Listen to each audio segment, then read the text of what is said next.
Students,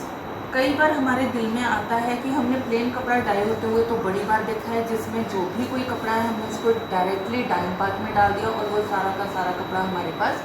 जो भी रंग हमें चाहिए उसमें डाई होकर आ जाता है। लेकिन कई बार जो हमारे दुपट्टे हमने देखा है कि वो अलग अलग तरीके से डाई होते हैं,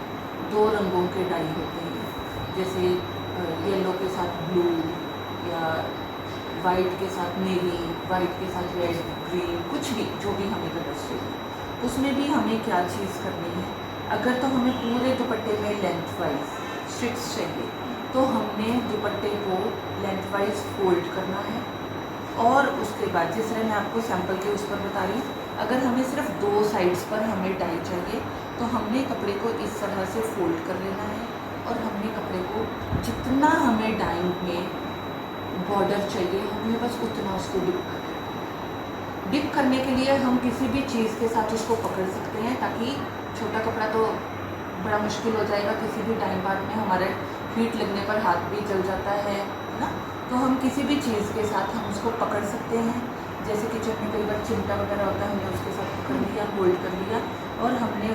घर में ही अगर डाई कर रहे हैं तो हमने उसको डाइंग पार्ट में डाला। तो हमने ये ध्यान रखना है बस कि डाई करने के वक्त वो जितना बॉर्डर हमें चाहिए बस उतना ही बॉर्डर डाई हो, ये नहीं कि कभी हमारा हाथ हिल रहा है कभी नहीं। तो हमारे पास क्या होगा, ये सारा वाइट आ जाएगा और ये हमारे पास कलरफुल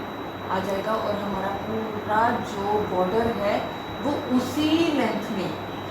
हमारे पास डाई होकर आ जाएगा। अब अगर हमें कई बार दुपट्टे में चाहिए होता है कि हमारा लेंथ में भी दुपट्टे में बॉर्डर बन जाए और एक डिब्बा टाइप जैसे बन जाए कि सिर्फ सेंटर में वाइट वाइट हो और साइडों पर सारा कलरफुल हो, तो हमने जब इसको ऐसे डिप किया उसके बाद हमने टर्न साइड चेंज कर लेनी है और ये वाले इनको भी डिप कर लेना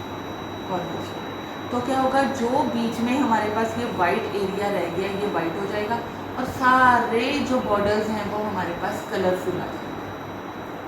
तो इसमें हमें बांधना नहीं है, बस फोल्ड इस तरह से करना है कि हम डाइंग पाथ को में इजीली कपड़े को रख सकें।